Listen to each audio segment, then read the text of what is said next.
You've told your teams to speak up, but they still hold back. You leave meetings thinking everyone's aligned, and then out of nowhere, you're blindsided by issues, quiet exits, and missed deadlines. The problem isn't that you're not talking enough, it's that you're not listening in the right way.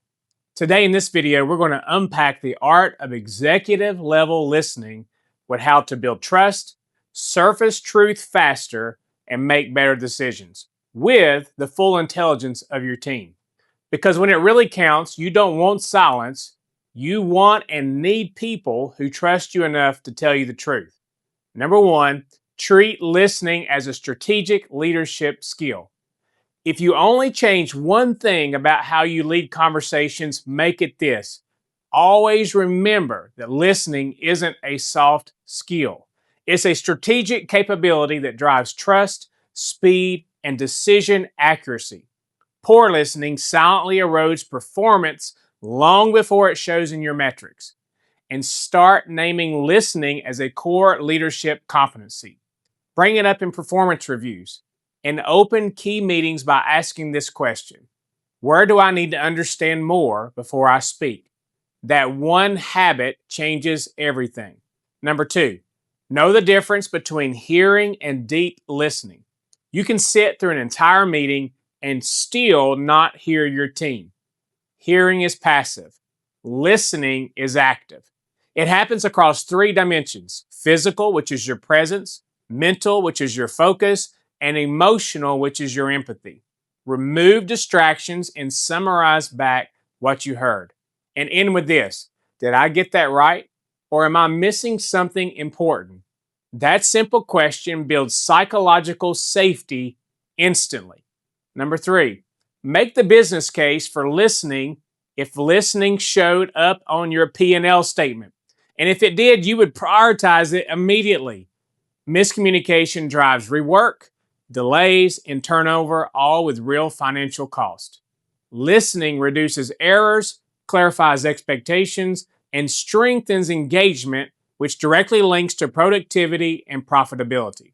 So in your next executive meeting, list your recent communication issues, estimate their cost, and treat listening training as an ROI. Make it a positive investment because it is. Number four, use listening to create psychological safety. This is the difference between a team that tells you the truth and one that tells you what you want to hear.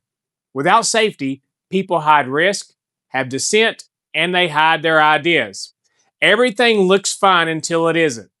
Psychological safety means people believe they can speak up without fearing punishment. So listening's the proof that their voice matters. Thank people for bad news.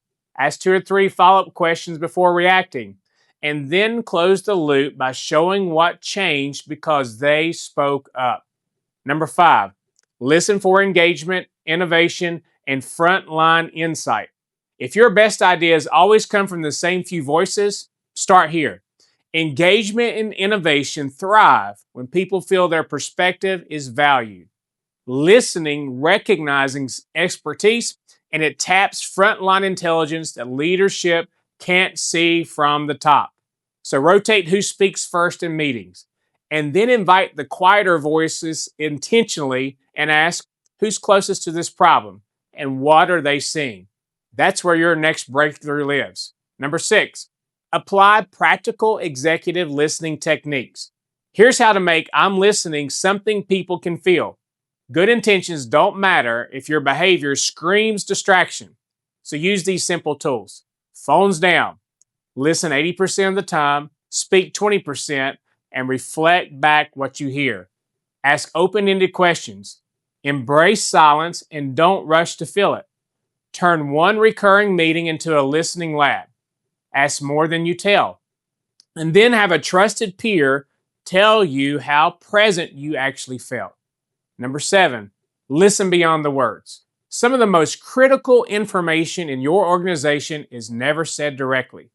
Leaders sometimes miss warning signs when they ignore the tone, have hesitation, or repetition. Empathetic listening means noticing what people can't yet say out loud. Ask, what's the hardest part of this for you? If you sense tension, name it gently. I'm picking up some concern. What's behind that? Or that question can actually prevent crisis. Number 8, remove your biggest listening barriers. You might be sabotaging your listening without realizing it. And we all do it. Rehearsing our response, judging mid sentence, filtering for what we already believe. Pick one of those barriers to work on. And then commit yourself to summarizing before you respond.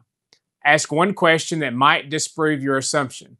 And then reschedule tough conversations when you know you're too tired or distracted. Presence is leadership currency, so you must spend it wisely. Number 9, turn listening into a leadership discipline. Great leaders don't treat listening as a moment, they actually turn it into a system. So now create a listening operating system. Schedule quarterly listening sessions at every level. Add listening items to your 360 feedback. And then end major meetings by asking, what have I not heard yet that I really need to?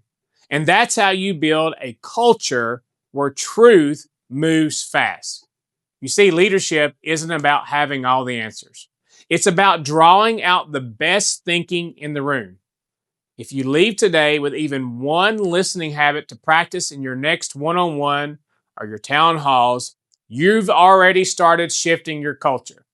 And if this helped, hit subscribe for more leadership videos like this and drop a comment below sharing the one listening shift that you'll test this week.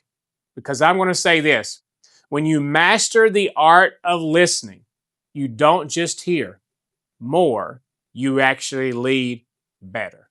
As we serve together, Dr. Jeff.